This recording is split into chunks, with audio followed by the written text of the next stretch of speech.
Well, thanks. When we pick up our mics, which will reduce our feedback.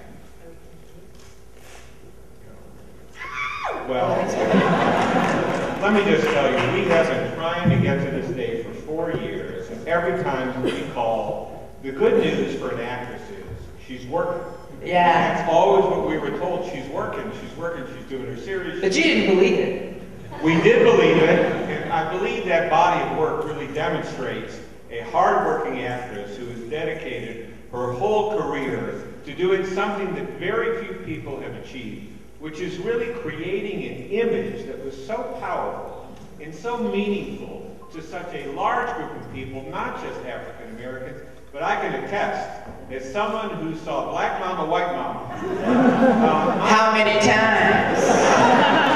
My interest was piqued. Pardon the pun? I'm going to begin at the beginning here. We do have a native of Winston-Salem, but I think a native of Winston-Salem means a very specific period of your life. What did you say? What 1 day was spent here? Yeah, during labor, my mom was, giving birth to me at a hospital that has been thrown on Cape Betty. Yes, I was born there, and she was visiting my father's family, the Greers, and I think most of you are related to me. Yes, I hear you. That's my sister over there, and some of my cousins. Well, anyway, and so, but I've come back a few times to visit family, to, reconnect with them and get some history, which is important to filmmaking. That's why I've been fortunate to have a 35-year career, because I'm still curious. And whether you're an actor or a business person, always remain curious. I've heard stories, I think it was of your grandfather who owned a horse that would help plow the community gardens in East Winston. Do you have memories of North Carolina and Winston-Salem that run deep in your family? I have folklore, which was told to me because many of my relatives worked for the R.J. Reynolds Tobacco Company and so on and so forth. But I'm sure he did plow everyone's field as I plowed today in the snow in Colorado, or everyone's driveway on my John Deere tractor, so it's still ingrained in me. I asked John Deere, could they make the green and yellow tractor come in pink?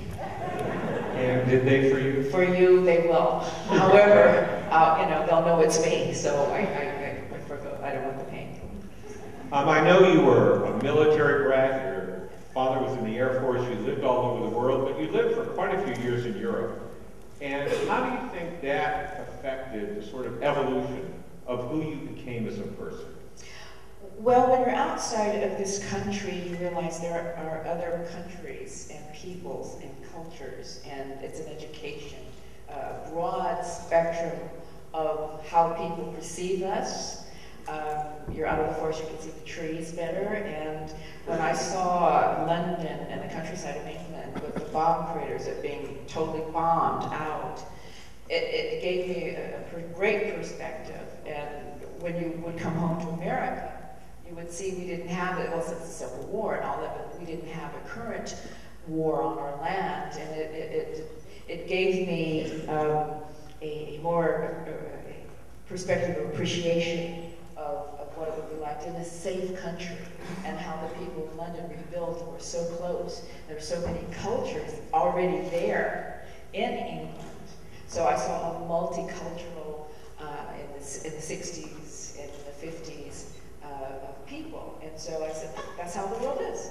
And of course, I expected that to be in America. And it was, even though there was resistance in the 50s of other cultures yet, but as people started realizing that it's okay to people, we're evolving. Did you always want to be an actress? Were you one of these youngsters who was obsessed with wanting to be on the screen and pursuing that line of work? But you took a different path initially, didn't you? No, I did not want to be an actor, but I went from wanting to be a pre-med student and work my way through school, my psychology professor at Metro State, where I had 2 jobs, one of the 5 jobs, said I should do what I want to do, not what society or family wanted me to do or be, and not go through life doing something that is a job. You want to hopefully have a job that is not work and that it's play and you're happy with it. He said, what do you really want to do? And I said, well, pre-med, doctor of that would be great. And he says, but there's something else. I see, because I was in class working long hours, riding a bus in the snow, struggling. And I said, you know what I like? I like commercials and television and film. And my first movie I saw was Godzilla. And that rubber tail, boing, boing, boing, boing. And all of his kids, many cousins, we were given, the movies used to cost money. And Papa was, you could sit there all day. And they took me to the movies. And then the kids went home. I came back. And I snuck in. And I sat and I watched Godzilla at least 10 times. And when you were going to classes at UCLA, I know you